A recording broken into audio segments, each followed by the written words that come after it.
Jewish Education in Media is pleased to present L'Chaim, a program that highlights the people, issues, and events of importance to the Jewish community. Now here is your host, Rabbi Mark Golub.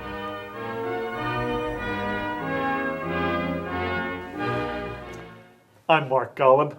Welcome to part 2 of our year-end review of the Jewish year 2019.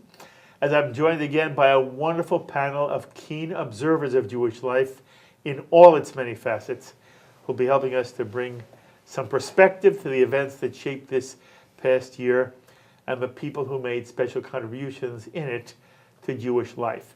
Let me reintroduce my panel to you.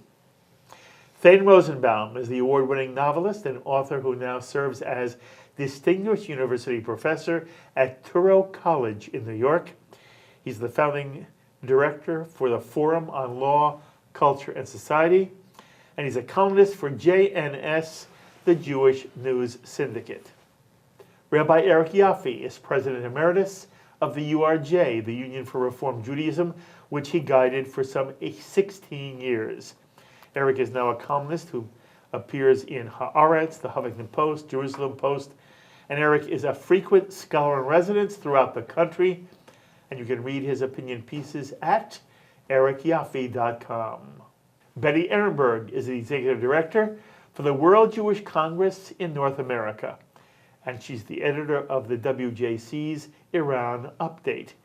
Betty Ehrenberg has also served as executive director and director of international affairs and communal relations for the Institute for Public Affairs, the political action and public policy arm of the Union of Orthodox Jewish Congregations of America. And Richard Stone, a former chairman of the Conference of Presidents of Major American Jewish Organizations, which is the umbrella organization for American Jewry. Richard has a long and illustrious career both in the halls of academia, where he's a professor emeritus at Columbia Law, though he still teaches tax law there, and most especially in the Jewish world, where he's been in leadership positions for the National Council on Soviet Jewry, the New York Jewish Community Relations Council, and many other Jewish bodies. And thank you all for being back for part 2 of our look at 2019.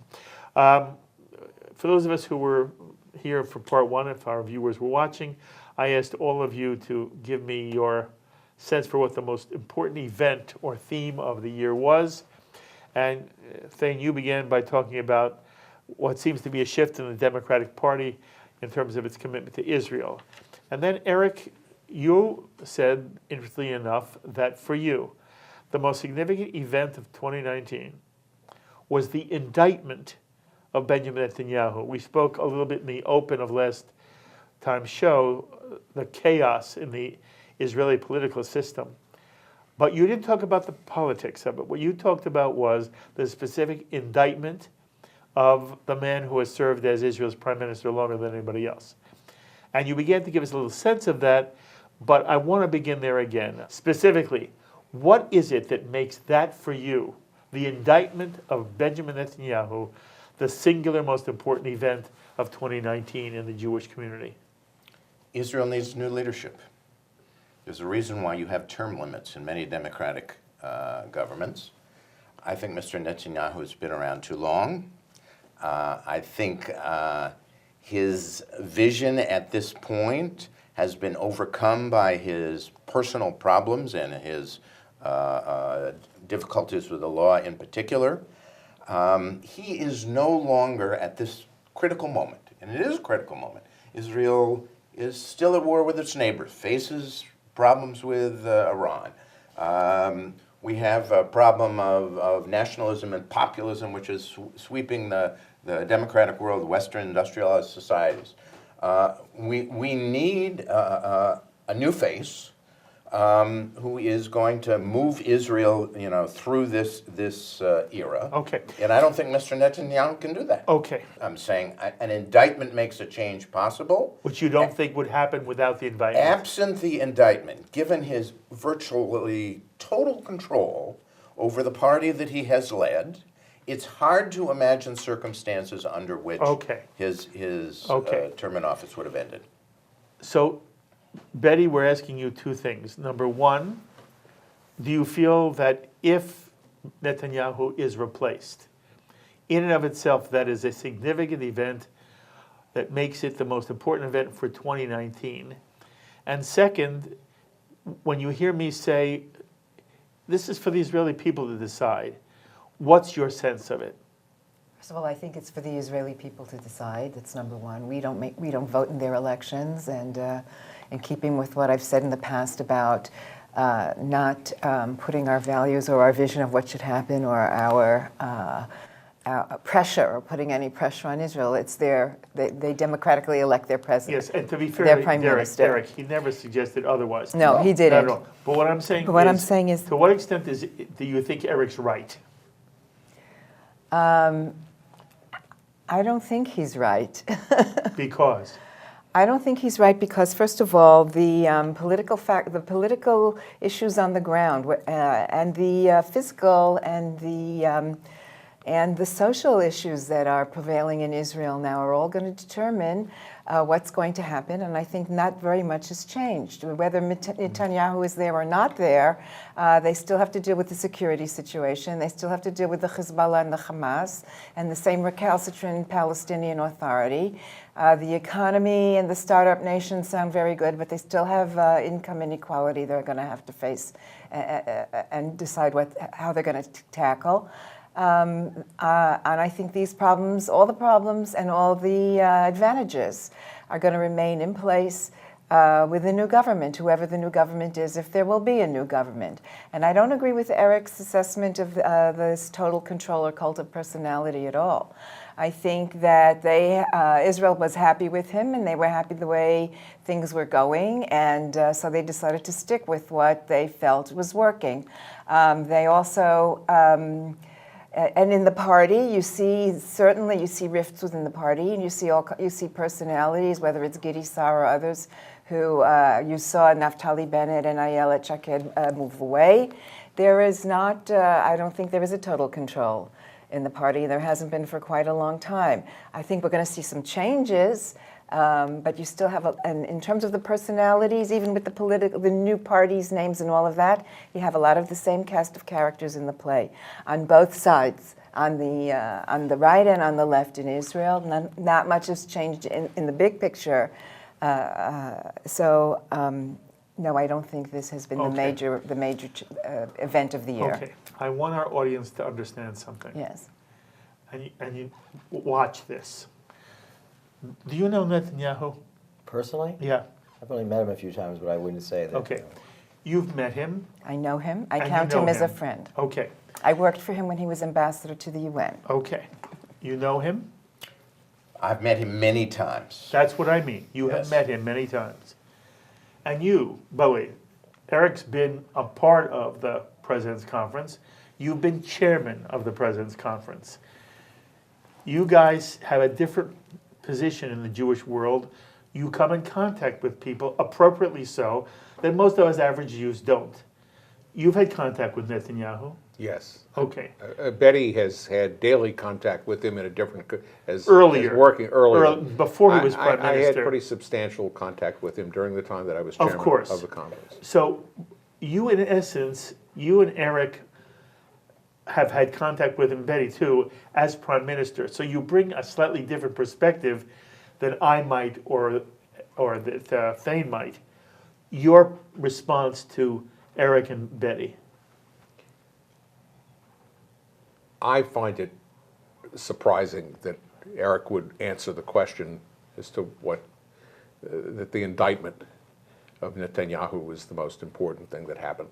And you realize he's saying it because he believes that's the mechanism by which there will be a change in leadership in Israel. It is possible that the change will be proven to produce effects that are very significant and that might make this looked at from hindsight to be the most important thing that happened. But I have to say, Eric is my friend and I think highly of him, but I have to say that I sense something, putting it in those terms, reflects a hostility to Bibi that I don't share, and very much don't share. I think that when Israeli history is analyzed, up till now, there have been a lot of very talented people in Israeli leadership, and certainly as prime minister. 3 giants loom over that picture: Ben-Gurion, Begin, and Netanyahu.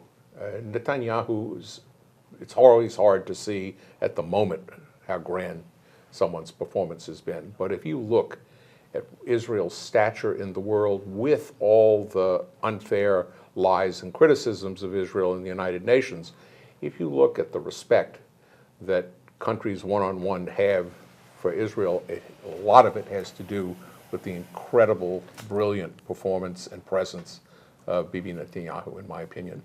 I think that in the first segment, my answer to your question as to what the most important development had to do with the various American administration edicts and positions that legitimize the state of Israel and announce to the Palestinians and the world, Israel's here to stay. Start the negotiation with that position. To supplement that, I think, Bibi's incredible accomplishment, obviously based on his alliance about Iran, with the Gulf states, with Egypt and with Saudi Arabia and with the Emirates and so on, whose positions with respect to Israel are totally 180% reversed. They're now serious allies, probably not that far from being pronounced explicit allies of Israel, is a change in the region that also dovetails with what I called the trilogy of positions that legitimize Israel. What could legitimize Israel more and give a louder message to the Palestinians to start the negotiation, believing that Israel is going to exist forever, than the fact that the Saudis and the Emirates et al. And the Egyptians are fed up with their resistance to that proposition and need Israel and have enormous regard for Israel. I think Bibi's role in bringing that to bear is something that's going to be viewed historically as incredibly important. Okay. Forgive me for one moment. Do you want to answer anything that Richard said? Well, I would say 2 things. If it turns out that current developments lead to some formal ties to the Gulf states and the Saudis, I will applaud that. I would give Bibi credit for it if it turns out that his efforts lead us there. That would be wonderful news for the state of Israel, for the Jewish people. My own view is that's very unlikely to happen. I don't think he's created the foundation for it. And so all I can say is we'll have to see. Look, What about the other things he's done? Look, in terms of who are the giants, Ben-Gurion was a giant. Begin was a giant. I don't believe that Bibi was a giant. I think Rabin was a great man. Sharon was a great man. Mm-hmm. I don't think that Bibi Netanyahu was a great man. Part of what I wonder is the extent to which Bibi is painted with the Trump brush.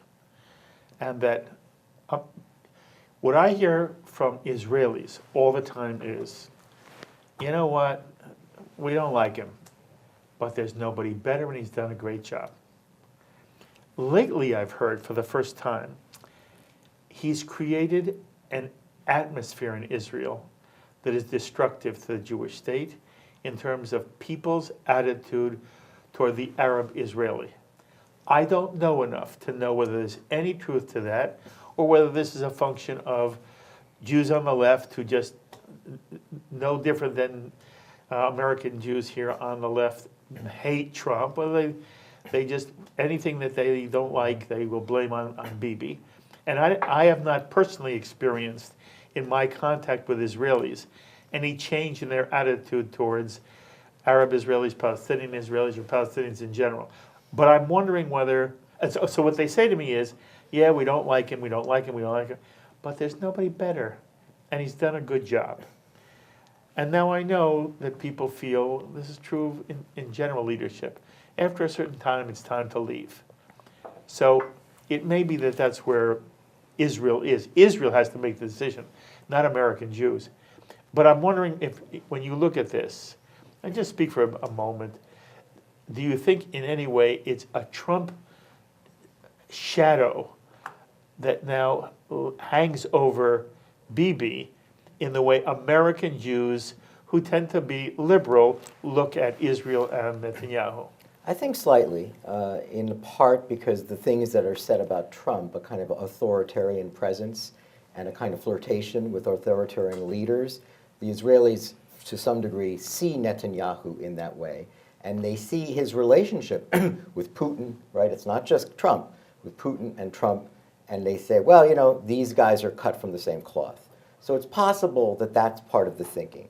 I don't agree with Eric about the indictment. I too was surprised what Richard said about the indictment, because frankly, the history of Jewish leadership in the history from King David on, we've always had flawed leaders. We've never really had great leaders. You don't mind giants, but giants with flaws.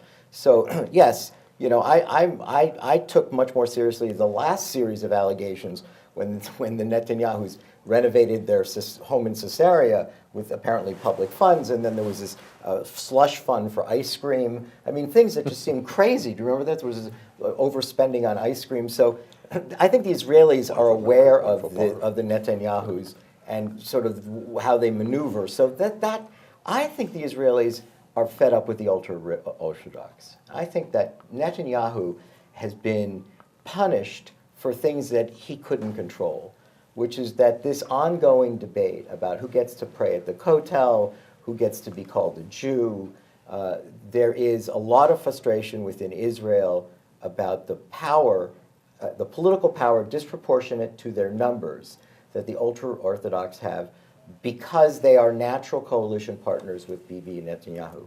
And that no matter what, you're seeing in this here, he won't cut them loose, right? This is the problem. Not he won't, he can't. He can't, exactly. I'm saying that's why I said before, and it's not really his fault. No. It's not his fault because he doesn't have any other coalition partners. That's correct. And so his he best... could, I beg to differ. He I think could. there are other reasons. It's not just about his coalition, and I think it's very important to say this. That? I think that the ultra-Orthodox segment in Israel is a growing, extremely important part of the population. No matter, you can't ignore them. They're very important, and the future and security of the state of Israel have a great deal to do with integrating them one way or another into the economy. Not into the And the army military. necessarily, but into the economy. The military can wait, but the economy for sure has to happen. And I think that he has his eye on that in a way and with a wisdom that no other Israeli prime minister has ever had. And one other thing about him I really want to make sure to put in. The world owes Bibi a tremendous gratitude for identifying to the world the danger of Iran. That he grabbed that issue and understood it and was obsessed with it. Anyone who thinks that he appeared on the floor of the Congress in order to flaunt himself in front of Obama rather than spitting blood before he did it is wrong. He did it because he, in my opinion, is obsessed with the fear of Iran, of not being the prime minister on whose clock, and it should never happen, that Iran does something terrible to Israel. I'm Richard. Stunned. I love you, Richard. I am stunned by several things that you said. The notion that, first of all, the ultra-Orthodox are very important citizens of the state. We need to be concerned about them and their welfare and how they fit into the broader societal framework. The notion that Bibi is concerned about assimilating them into the broader culture and that he has done... Say the culture, the economy. The economy is absolutely wrong, with respect. The numbers are not, I know the numbers, they are not getting better, they are getting worse. 50% of ultra-Orthodox men today in Israel are not working. 50%. 50%. In 1979, those numbers were 10%. And this notion that there's been somehow improvement and things are getting better, it simply is not borne out by the facts. Let's look at the numbers. That's number one. Number two, the other side of that is perhaps out of his sensitivity and concern to ultra-Orthodox desires, Bibi managed to alienate non-Orthodox American Jews in a way that no prime minister prior to Bibi ever did.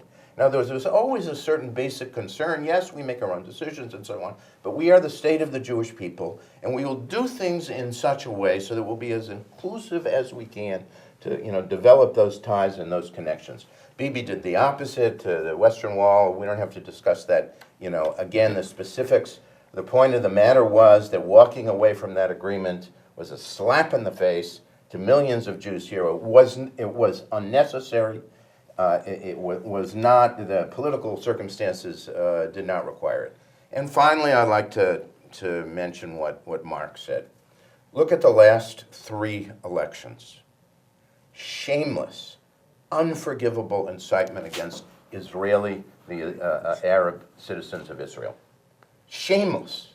There's simply no way that we can excuse the words that he used against people who are full citizens of the state of Israel and deserve some fundamental respect. You disagree with them, that's fine, disagree with them. You want to attack their leaders, okay, and some of the things they've said, that's fine. But absolutely shameless what he did. Now, after the election, I want to acknowledge, he would then sort of back away, kind of half apologize, and not only that, he's done some positive things for them in terms of their welfare and spending dollars in order to improve their economic plight and provide jobs. But if we were to look at the quotations from Bibi Netanyahu and his words on the Arab citizens of Israel, I think we would be shocked. At a certain point, you simply have to say that's not acceptable.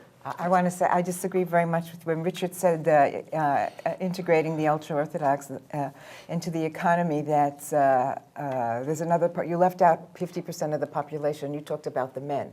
I would like to talk about the Haredi women, whose involvement in small business and in computers under his watch has grown by leaps and bounds. In fact, when he was the Minister of Finance, he was the first to realize this. And women in Bnei Barak at that time were all becoming teachers. He said, it's impossible. You can't have all the Haredi women just become teachers. And he set out a small business program and training for them. And not just in Bnei Barak. This was expanded, and we meet every year at the conference with Yossi Vardi, who has been showcasing more and more involvement of Haredi women as CEOs of companies that they start up. So programs all over academic Israel now. And it's been For women, I agree. So that's small potatoes, and they are half of the population of the Haredim. Okay, I want to go on to another issue. And it's an issue, by the way, that concerns you very, very much. It concerns you also in a very personal way.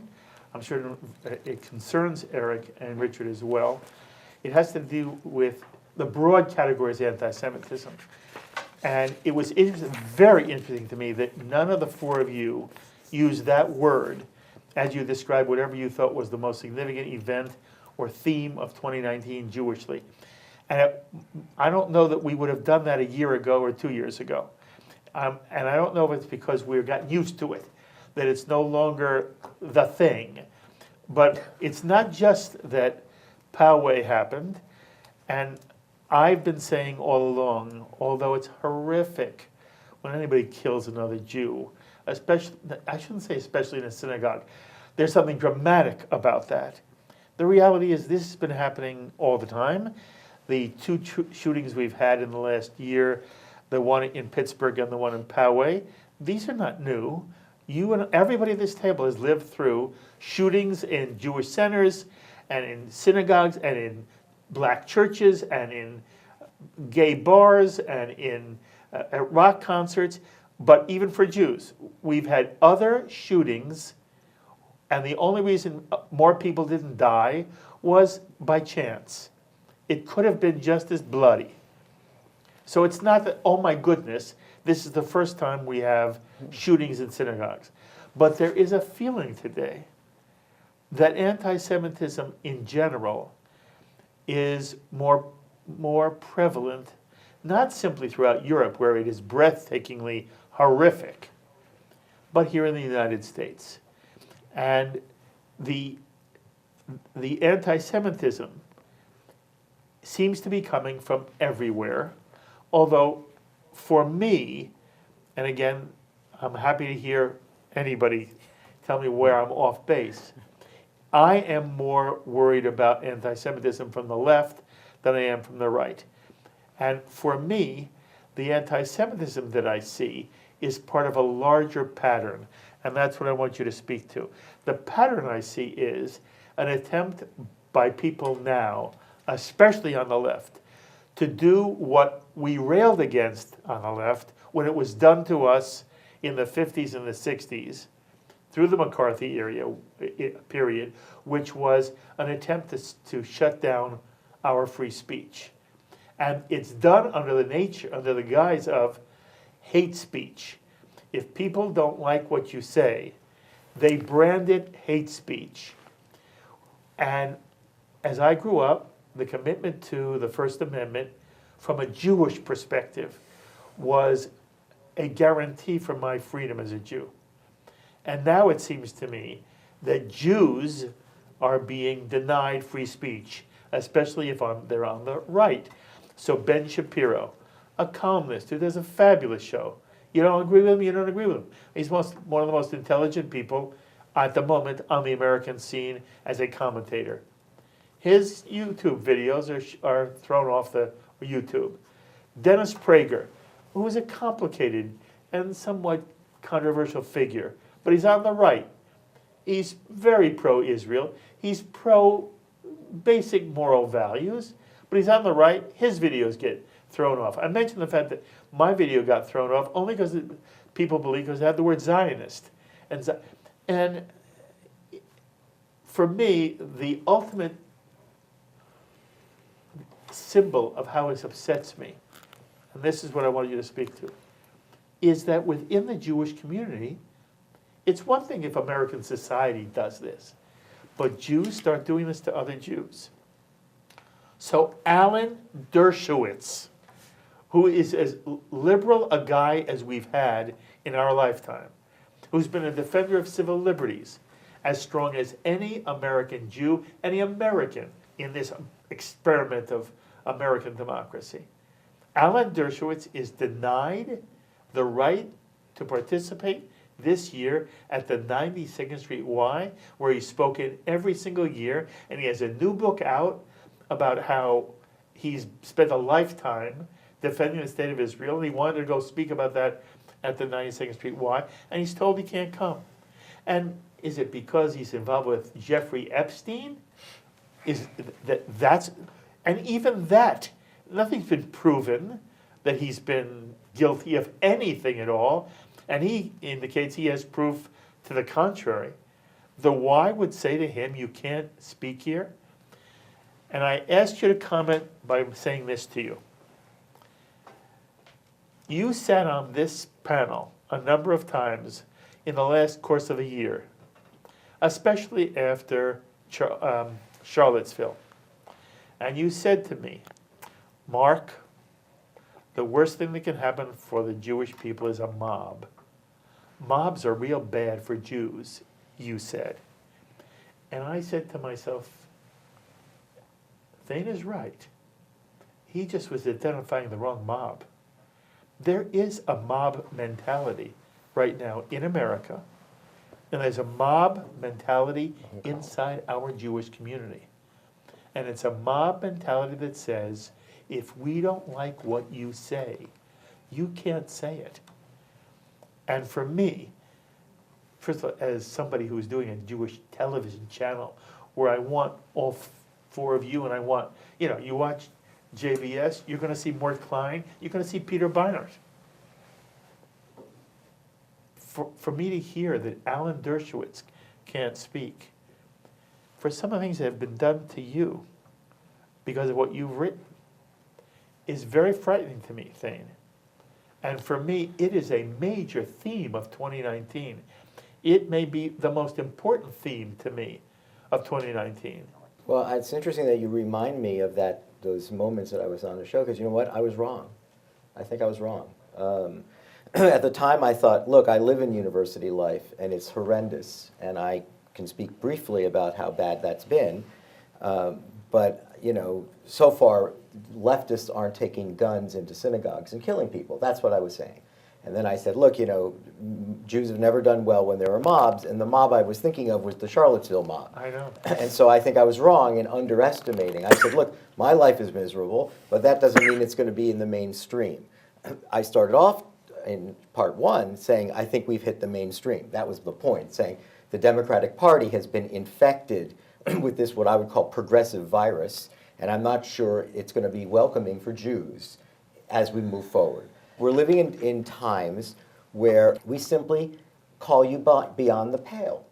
The people that you're describing, it's not like you can have a disagreement. This happens in Shabbat dinners. Correct. People say something about Israel, and then the room erupts, and then people are walking out.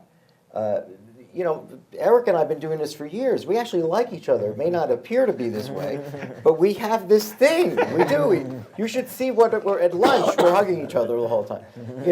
It shouldn't just be a JBS that this can happen. You should be able to have healthy disagreements. But what we do have now is a kind of rush to judgment, a censoring mentality, a rejecting mentality, as if you are over the line.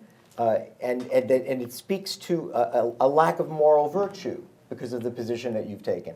That is different. This is something that we said. Now you're seeing this. Look, JBS is an unusual cable news station because the others are, really partisan. There's no attempt to even provide. You've said before, yes, we're pro-Israel, but we're willing to take on other points of view. So yes, look, I can say.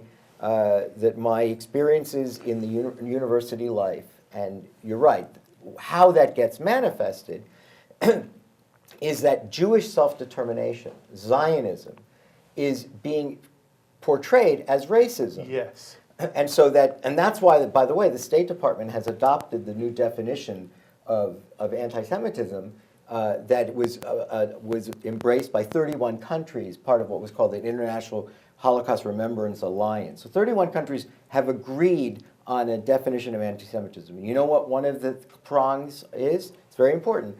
Rejecting the self-determination of the Jewish people. Right? That itself, the fact that Jewish people are not allowed to have a nation state, is anti-Semitism. And so that's an important thing. The State Department has adopted that definition. 31 countries have adopted. So this is why, when you think about the letter, the 107 congressmen going back, that's what they're saying. It's an anti-Semitic letter because if the purpose of the letter is to make it possible to do away with a Jewish state, that is de facto discrimination. Yes, but that's not what the letter was about. No, it wasn't. But that's what Richard and I were trying to say. I understand. Was that the implications. Although Richard's point was they probably didn't understand. That's right. But I guess what I am saying is that this has become a new common theme, and so that the support for Israel is seen as a racist enterprise, because it deals with the self-determination to the exclusion Okay, of Arabs. and I'm asking you, Right. as both a journalist, an author, and as a lawyer, does it bother you what I see as an assault on the First Amendment free speech? Well, look, this is what we've now learned is that people only believe in free speech for what they want to hear. I mean, and so yes, I have a book coming out on this subject, and in the book I talk about what I would say is the confusions around free speech nowadays. And yes, it bothers me. But can I just backtrack to just something when you said I was surprised that no one said anti-Semitism. Yes. What was close to being first on my list, and I know we'll talk about it, but just in case we don't, let me just throw it out. To me, the second biggest story in Jewish world is the 200 acts of anti-Semitism that took place in New York, largely in Crown Heights. Yeah. And the reason for that, and that to me is, why was that important? Well, because no one really knows about it and cares about it. No one made a big deal. No one cares about it. And I'll tell you why. 2 reasons. And it's sort of a shocking. In the United States, when did New York City become like Paris?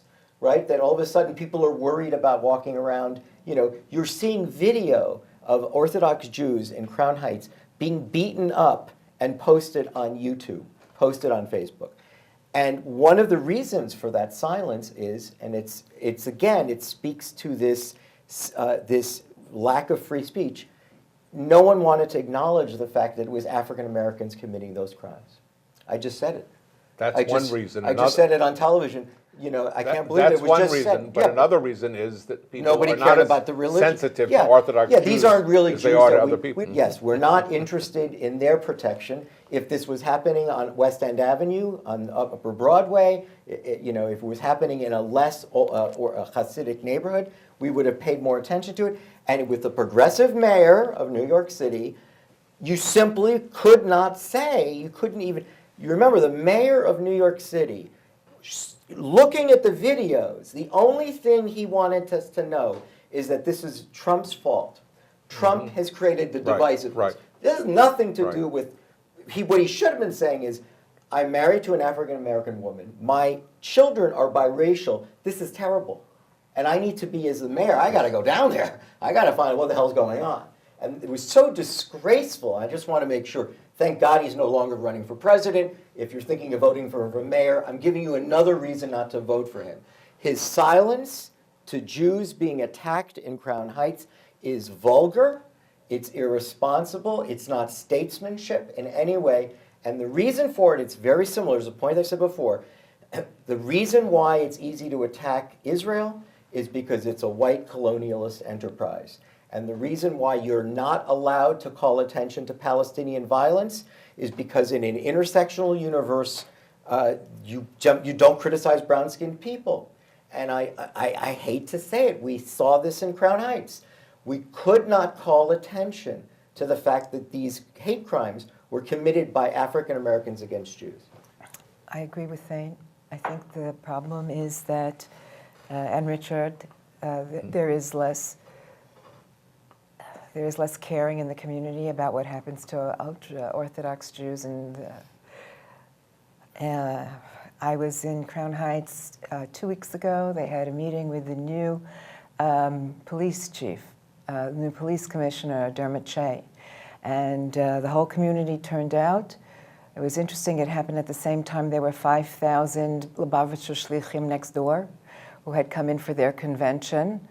And the meeting was presided over by Devorah Halberstam, who told the new police commissioner, your new office is being blessed by 5,000 rabbis.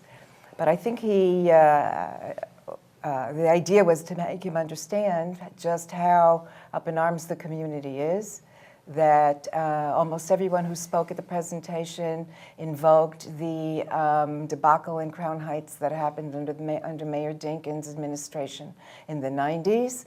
And what was highlighted is the fear that the community has that this could happen all over again. Okay. Betty, this morning I received an email from Noreen, who is a wonderful supporter of Israel. That's very kind about JBS. She knew we were doing this taping, and she wrote me an impassioned email that basically said, why is it that Jewish leadership has not been making an issue of what's happened to the Hasidic community in Brooklyn? It wasn't about the mayor.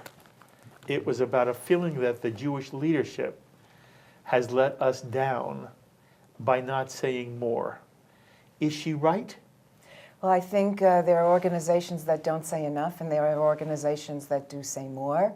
In New York, I think the organizations say more because Brooklyn is in our backyard.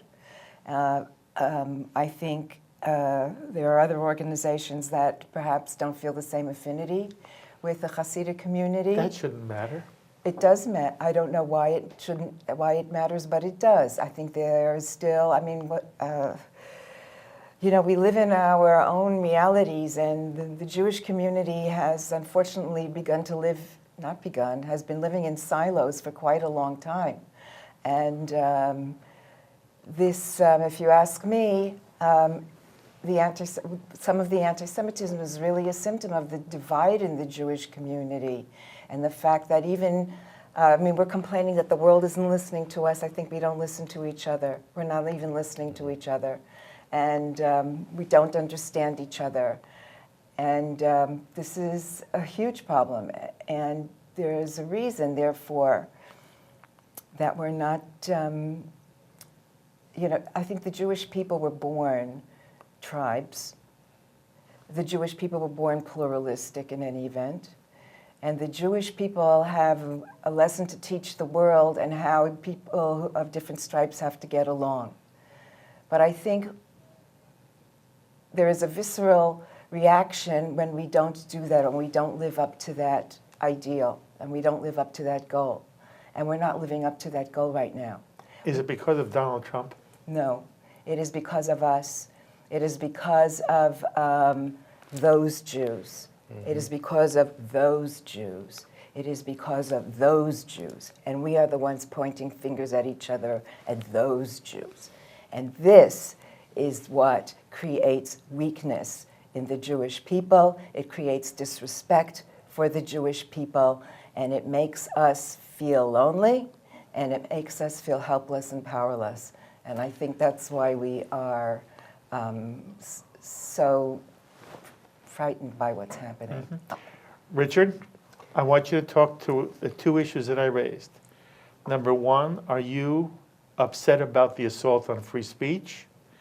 And number two, when you see inside the Jewish community this inability for people now to talk to each other, even at a Shabbat table, and that the 92nd Street Y decides Alan Dershowitz isn't permitted to speak there.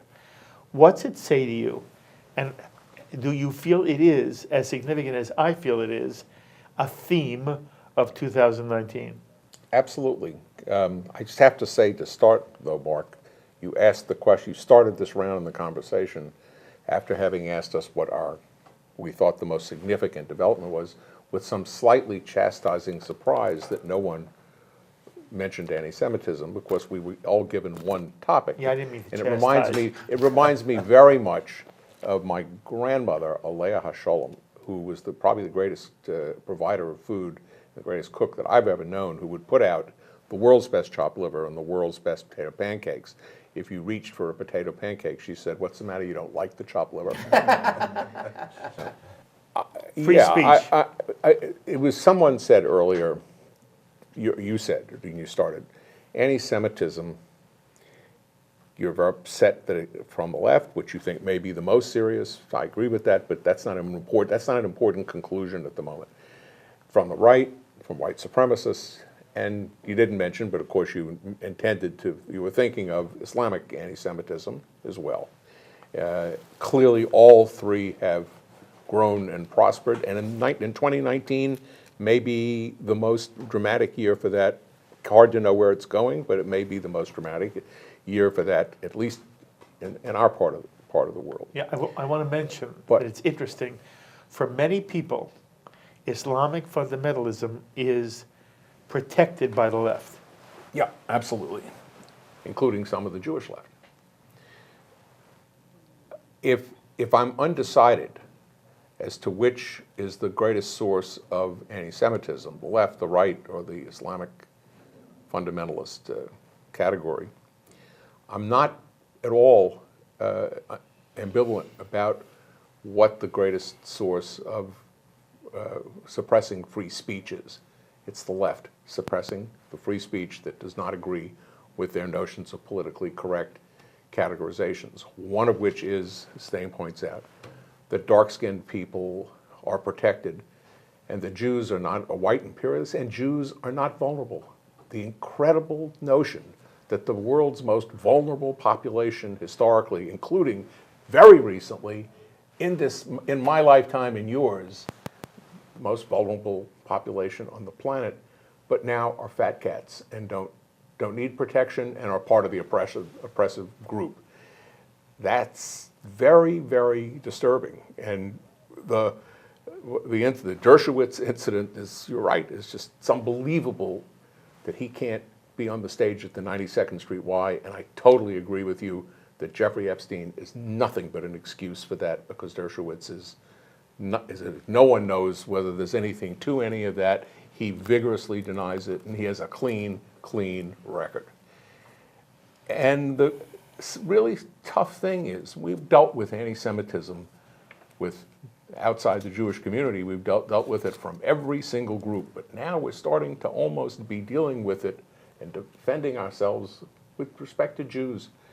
And that is a terrible statement, but unfortunately a statement with basis in truth about what the American Jewish community has come to, and about the fact that we're, I think, a little bit avoiding, like the elephant in the living room, that a vast percentage of Jews in the United States have 4 generations from their immigration into the United States, and they're finding this incredible atmosphere, and 4 generations in which only a tiny percentage have any serious Jewish education.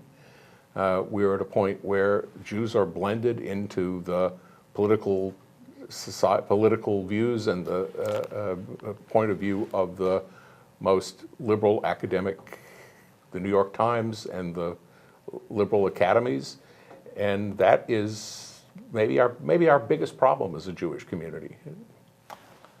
I didn't let you finish. Anything you want to say based on what Betty and Richard just said?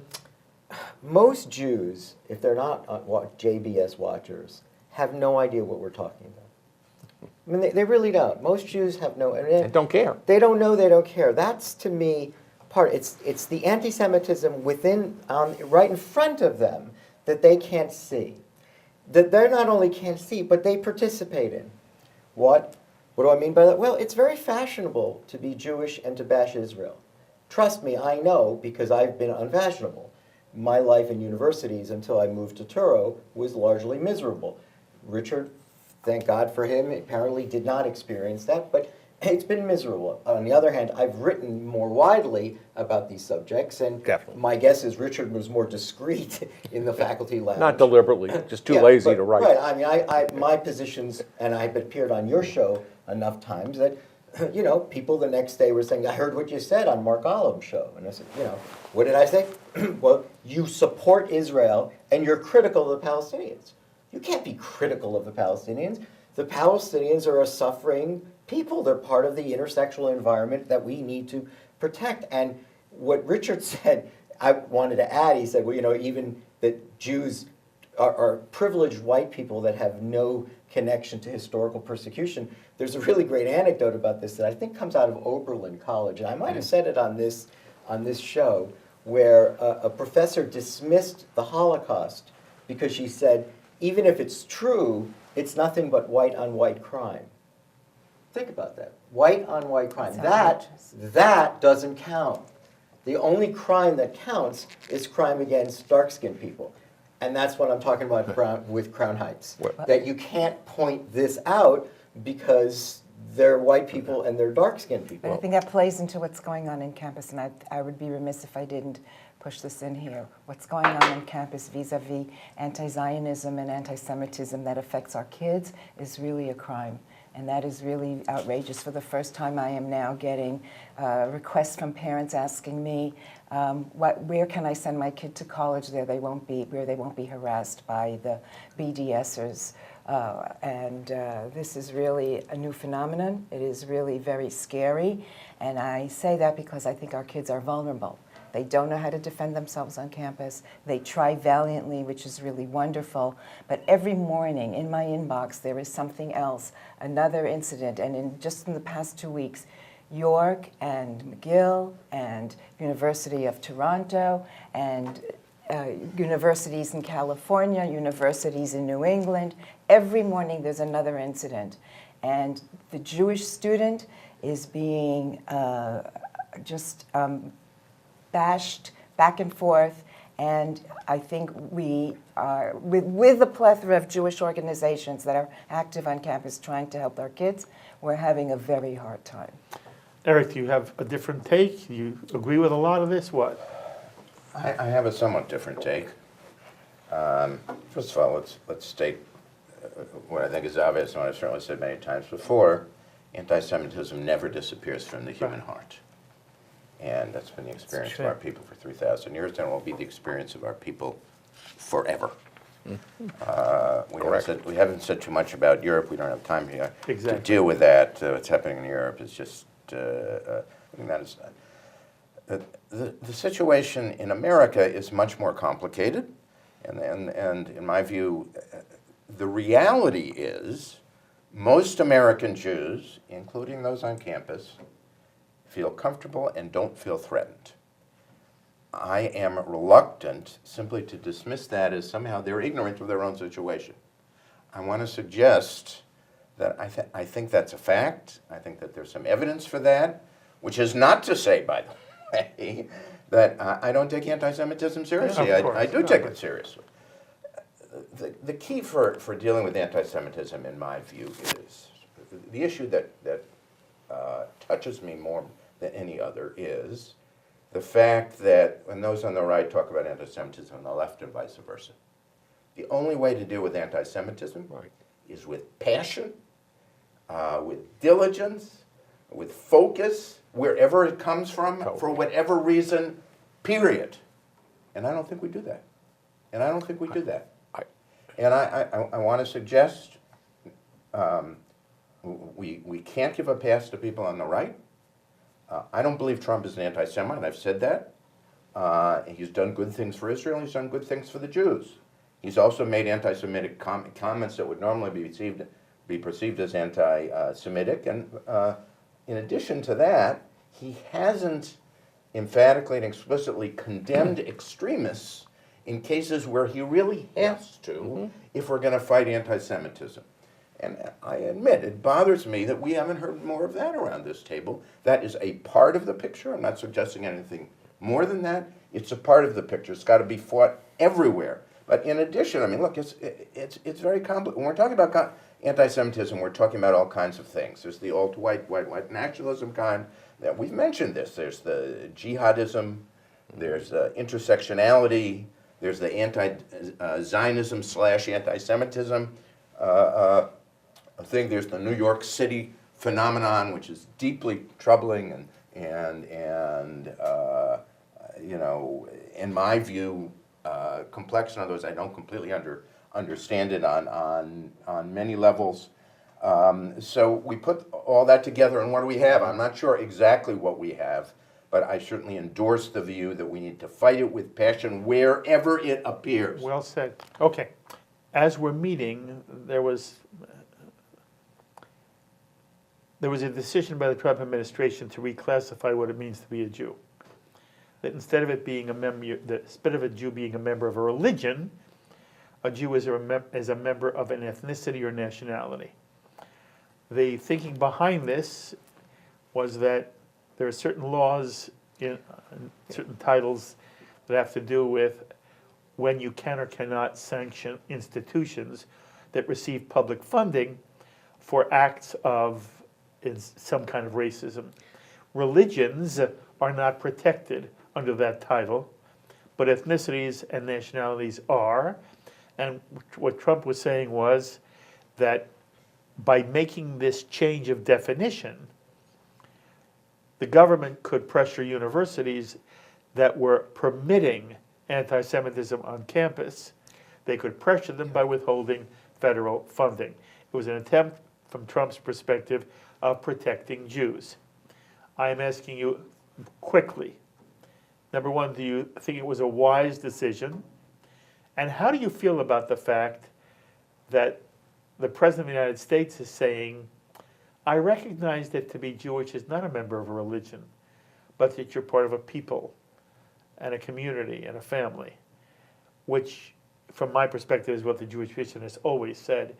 But it's interesting to me that it comes out in this way. What's your reaction quickly? I don't have a problem with it. I think it's semantics. What he is saying basically is the Jews are vulnerable and they should be a protected category. Yes. And if we can withhold funds because of persecution against blacks or against Native Americans or against Muslims or against gay people, we should be able to, it exists against Jews and they need that much protection to stop this from happening, because it is happening. He's acknowledging that it's happening. I'm not worried that he's classifying us as a nation in some way that could come to create more anti-Semitism. Okay. Betty? Well, I think Jews have always seen themselves as a religion and as a nationality and a race. I don't think we've ever not seen ourselves as some kind of an ethnic group. We are. And we've never really seen ourselves as white or fat cat, as Richard said before. If this is going to be something that is going to help deal with the anti-Semitism on campus, then I'm willing to go with it and see how it does. Okay, Eric? We are a people religion. Dr. And Villa, so I have no problem with it. If it's helpful in fighting anti-Semitism, I'm in favor. It's very consistent with what I said before about the State Department's definition of anti-Semitism, right?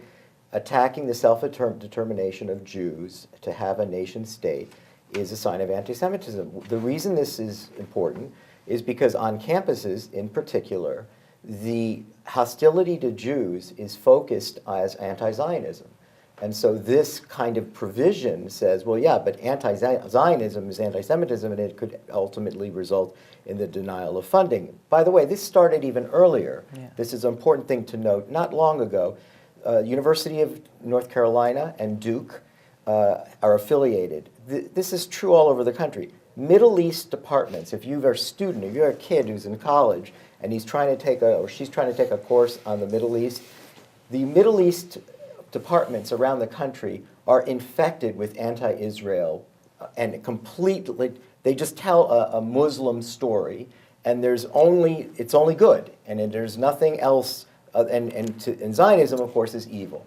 And so the Department of Education, led by the Civil Rights Division, a good friend of mine, Kenny Marcus, this is one of the unsung heroes of this. He was the first person that stepped in and said to the University of University of North Carolina and Duke, fix your program. If you want money, you're going to have to diversify the opinions that are in here, and it can't be against Israel. It can't just be hate-filled, because that's what these departments are looking like. They sponsored one kind of a conference where the professor got up there and he just said, look, let me just start off, I hate Israel, and then he used a curse word. And so this was the evidence that was before the Department of Education. And he said, look, we're not going to fund programs. I would say that it's similar to what Richard said from the beginning, which is there's a theme that's come out of the Trump administration, which is that we are not going to mollify or placate violence. That we're not going to say, well, look, if you're a Palestinian, you have to be able to attack Israelis. You have to be able to attack Jews who are pro-Zionists on campus. You have to be able to be given the right to do that. This is a singular message. In fact, attacking Jews for supporting Israel is anti-Semitism, and that's what this administration is saying. Okay. One asterisk. Betty, what's the word for religion in Hebrew? Dat. Dat means law. I asked you for religion. What's the word for religion in Hebrew? Emunah. That's faith. Tell me the word for religion. I always thought it was dat. It's does. That is not religion. That is a word we have used because there is no word for religion in Judaism. I would disagree with all of my respected colleagues here. Judaism has never seen itself as a religion. We're a people, and we have a certain way of life. Whether you call it halakha, Torah. that's exactly right. We have Torah. Teaching. And what's wonderful about the Jewish tradition is every one of us at this table is free to believe anything we want, as long as we act in accordance with Torah and are committed to the Jewish people. And that's a very significant distinction from every religion on earth. The Jewish people are not a religion. The Jewish people are a family.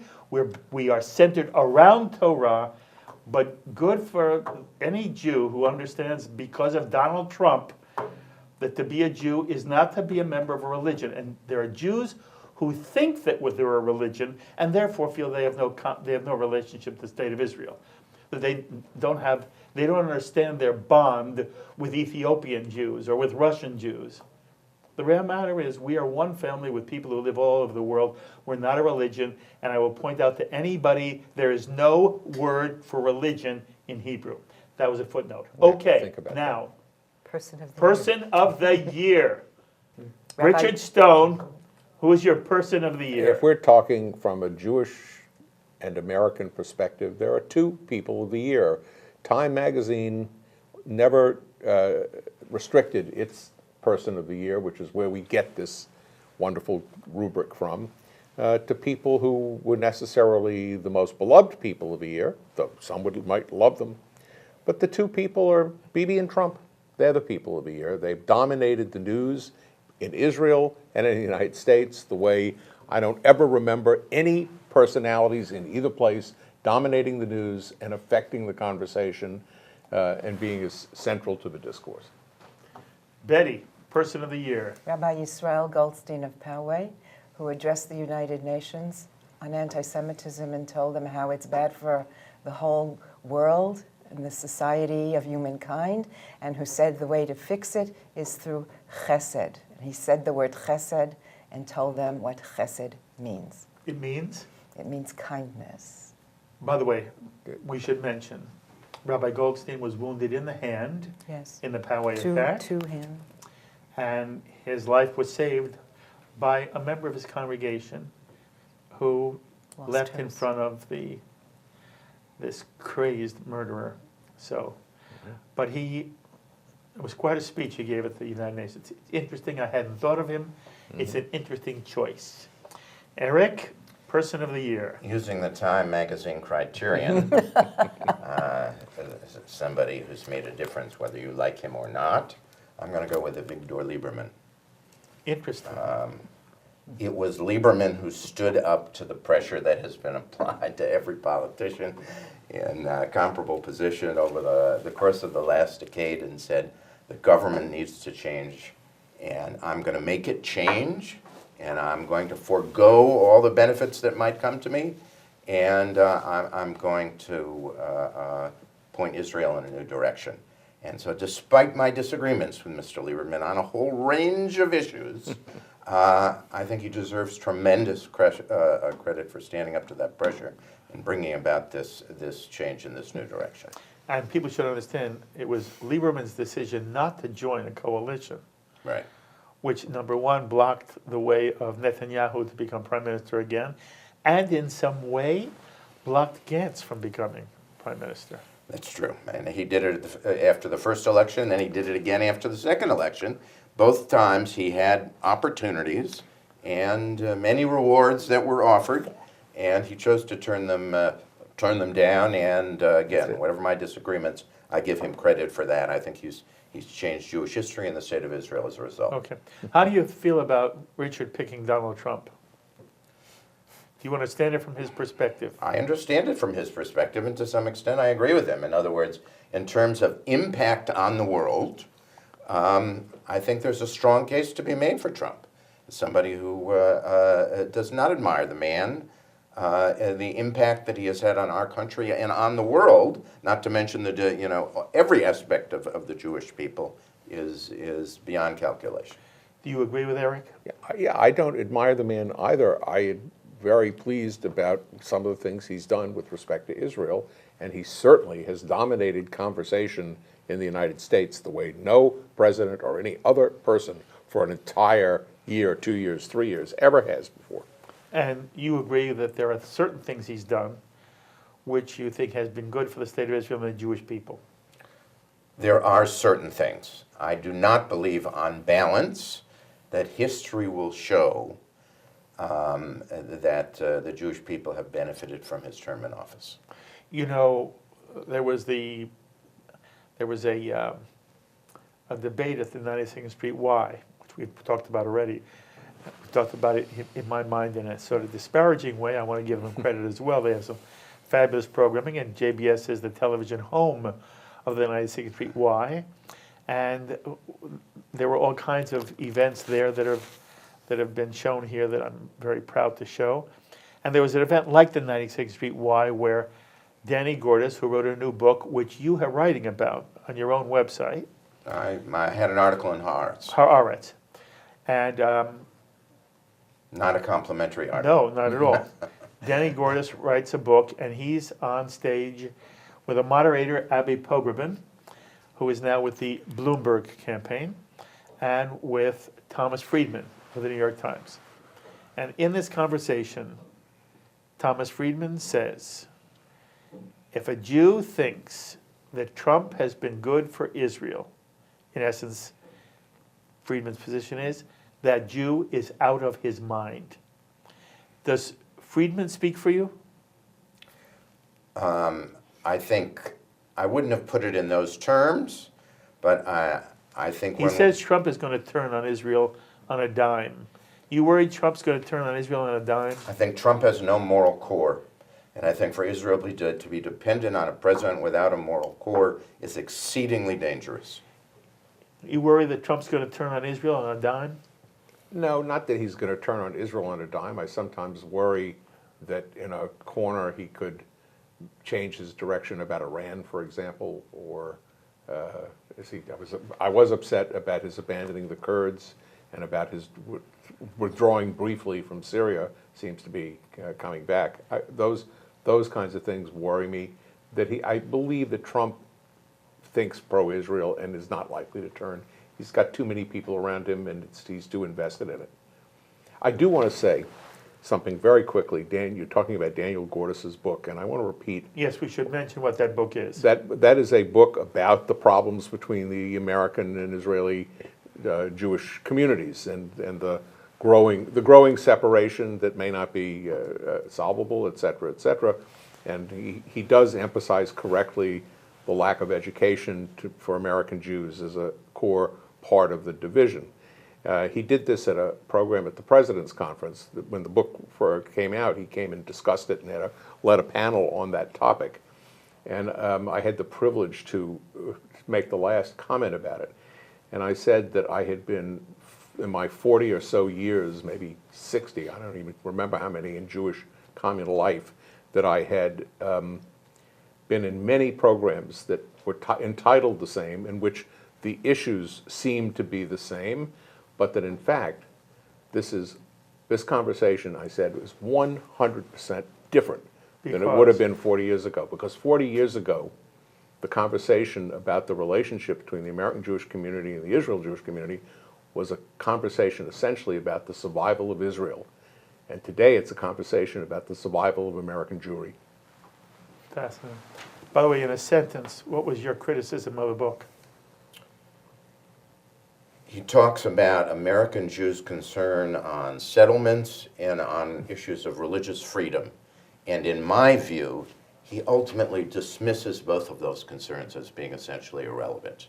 And while I'm sympathetic to some of the points that he makes otherwise, I thought that he was wrong to do that, didn't understand both the validity and the passion of American Jews about both of those issues. I would love to get him at this table with you. Okay, so who is your person of the year? And then I'm also going to ask you to respond to this discussion about Trump. But person of the year. Well, Eric used the word impact, global impact. I'm going to give you the person of the year who no one at this table is probably going to know who I'm talking about. And that's a credit to JBS, because maybe we can get more people to know who she is. Ansa Shuwake. Anyone know Ansa Shuwake? Show of hands. She is the woman, several weeks ago, in a London tube, where a Jewish male with a yarmulke was sitting with his two little children, both wearing yarmulkes. And a very hostile man, holding, I think, at the New Testament, was screaming at the man, and specifically the children, that they're responsible for the slave trade and they are the people of Satan. The tube, the subway, was packed. No one said a word. At one point, someone was videoing this whole thing. At one point, a gentleman ushered a word. The man was physically impressive, threatened him.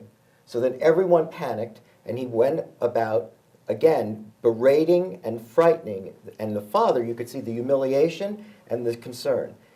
A 36-year-old Muslim woman steps up and basically explains to the guy, don't do this to this man, don't do this to this children. When she was interviewed later, she said, well, first thing, as a mother, I have children of my own, and the fact that the children had to listen to this was horrible. And then she says this, she says, and my faith made it impossible for me to not intervene. My faith, she was wearing a hijab. She said, my faith made it impossible for me I had to do the right thing. And I'm thinking, what part of the Quran is she reading that ISIS is not reading and Hamas is not reading and the Taliban is not reading? What sections of the Quran is she talking about? Because I want that book. That book is the one I want Hamas to read, and that's what I want to be the official text in the Palestinian Authority, instead of Jews are being pigs and monkeys. And from the Bible, Jews and Arabs, cousins, brothers, half-brothers, the level of violence, this level of eliminationist language against Jews, perpetrated, spoken so convincingly by Arabs as if this is automatic. Infidels, right? What must happen to the infidel? And here's a woman who stood up to defend a religious Jew and his 2 children. The very next day, he brought flowers to her. The 2 of them went to a coffee shop, and they talked about each other's families. That is lovely. Ansa Shuweik. You look her up, send her a note, bring her to New York. I think the various Jewish institutions should bring her to New York and do something with Ansa Shuweik. And I would like to be invited to that. And now what's your comment about Trump being discussed in this context? Look, there is a wild hatred of Trump that is oftentimes, some of it is deserved, some of it is wildly irrational. You can almost pin, like what I said before about the mayor of New York blaming Trump for the attacks against ultra-Orthodox Jews in Crown Heights is literally, again, the word, ludicrous. That's not the right word. So, but I am appalled that Jewish Americans have not expressed a deeper sense of gratitude that this president, for this president's efforts on behalf of the defending of the Jewish state. And I wrote that this week in JNS. I would say he's a menace to democracy, but I will also say, I'm appalled. The shocking lack of gratitude, the acknowledgement of the many different ways that he has, in the ways that he has stepped in. We spent hours talking about different pieces of things that were put in place. Even this morning, right? Redefining anti-Semitism, defunding universities that express anti-Zionist sentiments, the various, literally, he was Santa Claus in the Holy Land for Israel. Just endlessly, the gift that kept on giving. So that at some point, the fact that no one begrudgingly, among those who hate him could just say, I remember I wrote something for the Wall Street Journal many years ago where people were shocked. It was during the end of the George W. Bush, and I said, I opened up the essay in the Wall Street Journal. It said, I conflicted about this because I haven't voted for the man twice. But I know that I was here on 9/11, and I remember what people were like those days. What was the color of, could we go out? Was it red? Was it blue? Was it green? No one wanted to go to Zabar's. No one wanted to go to a Broadway show. There was utter chaos and panic. There was, from that point on, terrorism in London, in Bali, everywhere, in Madrid, nothing in the United States. And this man is the worst president we've ever had. That to me was shocking, that there was a shocking lack of gratitude. And I'm saying that as someone who didn't vote for him twice. And I would say the same thing here about Donald Trump, that you can't speak of him in any favorable sense. And that's, I think, what he's saying, again, you would say, impolitic. When he says the words, Jews don't love Israel enough, right? Which is considered it's not a dual loyalty. First of all, it's ludicrous to say that that's what he's saying. But I actually think he's also speaking from his own perspective, which is to say, what do I got to do for you people? What more do I have to do to show you my love? And you're not only aren't you, and it's not a manipulation, and you're because not even he doesn't have enough to gain from it. You are not only accepting me, you're not even accepting the gifts that Israel's getting. What's wrong with you Jews that you don't see that you owe me a debt of gratitude? All right, forget me. But you don't seem to love Israel enough. You're embarrassed to admit and I'm not a fan of Donald Trump. It's actually painful that he's the one who identifies. But I'm actually, every time I hear him say this, I feel for him. I actually think see, he's actually, again, he's inartful and not particularly eloquent in expressing it. But I honestly believe that's what he's saying. That particular comment is Devarim Yotzim Min Halev. Those are sincere words. Eric has to respond. This is somebody who, before he was elected president, had virtually no interest in Israel. The notion that Donald Trump is a lover of Israel. Well, he had a relationship with Netanyahu.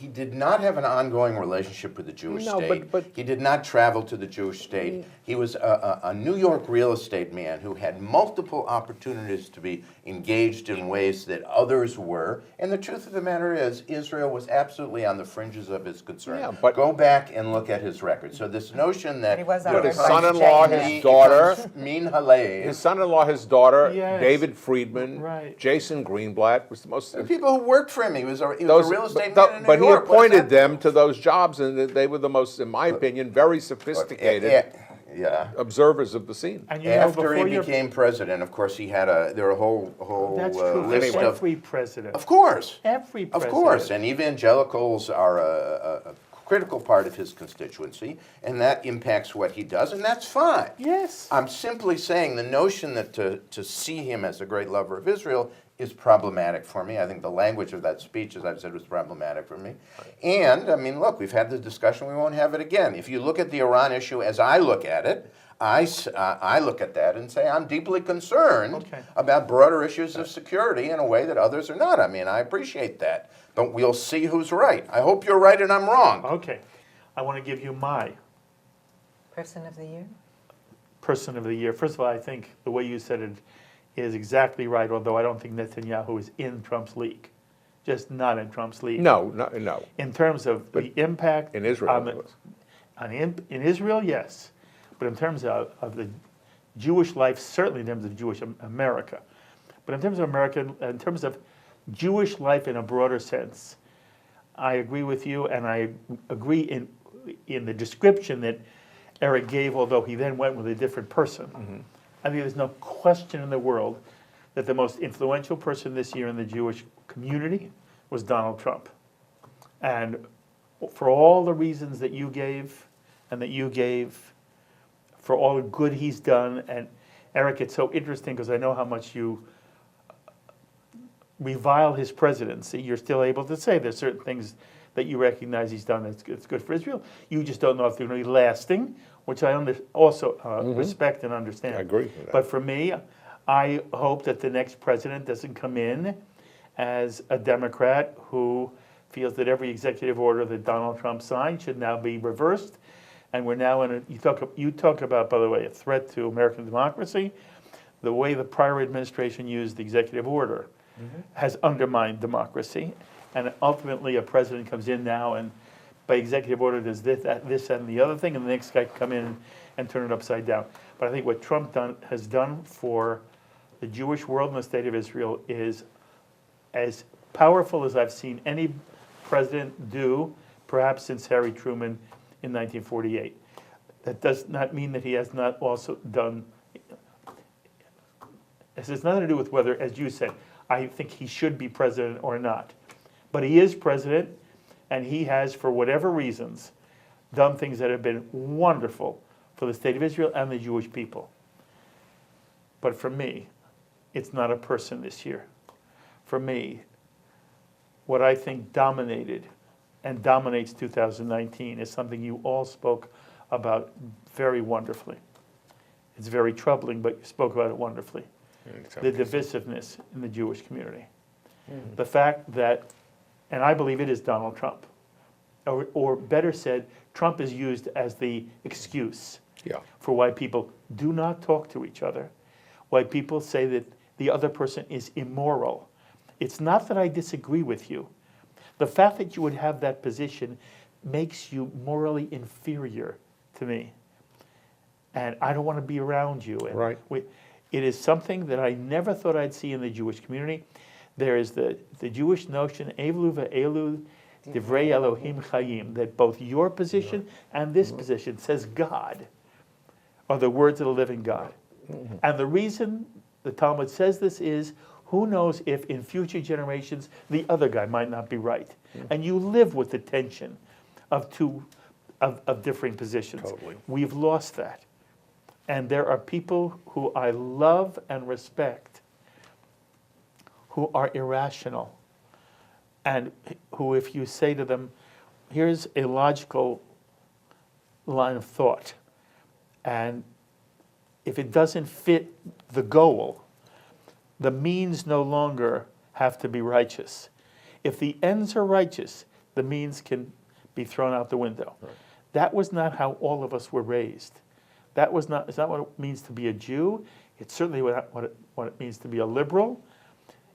What it means to be a liberal is to have principles, and if at times those principles, you stand up for those principles, even if they don't get you where you want to get, you work it out. And I am saddened. It doesn't bode well. I'm saddened by the extent to which, I'll say this again, I don't love them one bit less. I'm just disappointed.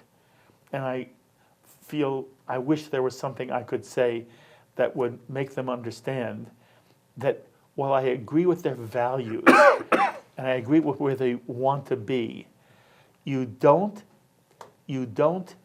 sink to destroying all the principles and values which got you here because you hate Donald Trump. It's just not the right thing for Jews to do. And because of that, it spills over into other things. It spills over into the way people talk about Netanyahu or the Israeli right or the Israeli left or what's happening in the state of Israel in general. And that troubles me because this is, we come back to the notion we're a family. Are there disagreements in the family? Do you love everybody in your family? No, so what? You're loyal. And so for me, the thing that has characterized 2019, related to Trump in a way, is that I have seen a decay in Jewish character. A decay in Jewish character.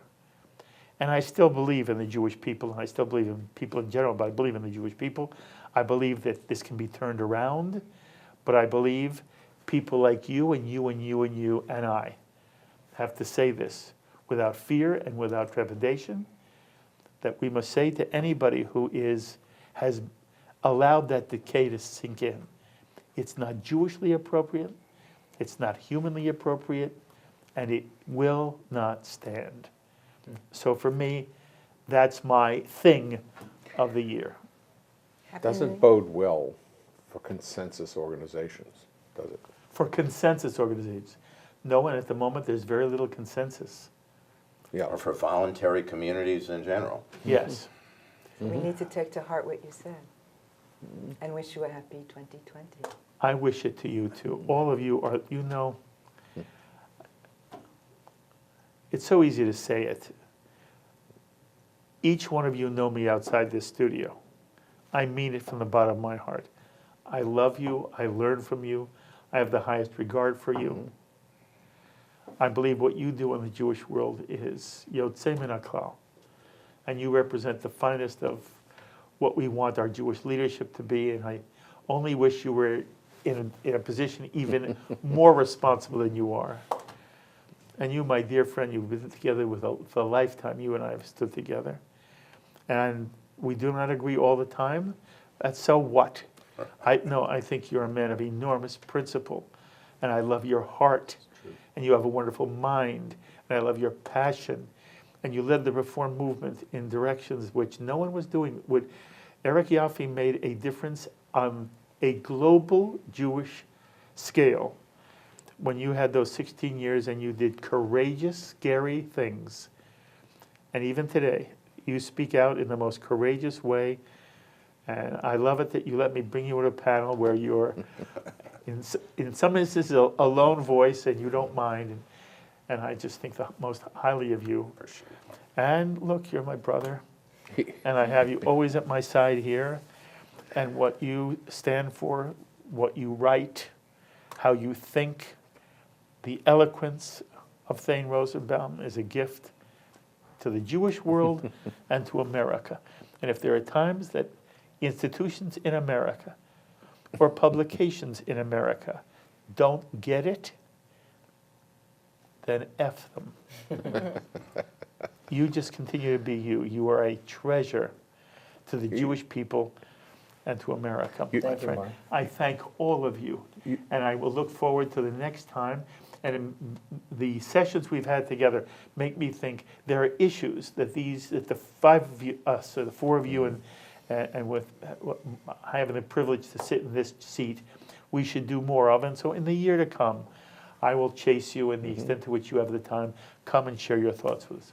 Fair enough? Does that mean I have tenure? You have Mark, thank you for what you do. Yeah, Thank you. we always think, you never think that. Richard Stone, Betty Ehrenberg, Eric Yoffie, Thane Rosenbaum. I don't know where you get to hear this kind of conversation. It makes me proud that I'm able to bring you JBS, and I love all of you who watch, and the things you say to me mostly are just wonderful. I can't thank you enough. Again, I invite you all the time, be in touch with me with any thoughts or comments you may have to any of the ideas expressed on JBS on this edition of our year-end retrospective. You can agree or disagree, anything at all. Please email me, write me, post on our Facebook page, or tweet me. I look forward to hearing from many of you. And remember, you can take L'chaim with you now anywhere you go, because we are a podcast. Wherever you download your podcasts, iTunes, whatever, please keep us in mind. Take us with you. And so, on behalf of Thane and Eric and Betty and Richard, and on behalf of the entire JBS staff, our Director Sloan Copeland, Associate Director Dara Golub, Technical Supervisor Michael Paley, to our news anchor Tisha Bader, Transmission Manager John McDevitt, Editor Albert Kahn, to our Chief Engineer Serge Goldberg, to our VPs of Marketing Edith Sammers and David Brognon, and to the Senior Producer here at JBS, Carol Lilienthal, we all wish you the healthiest and sweetest of new calendar years in 2020. And we hope you will spend many, many wonderful hours right here throughout the year with us on JBS, Expanding Jewish Understanding, celebrating all things Jewish. Until the next time, I'm Mark Golub. L'chaim, my friends, to life.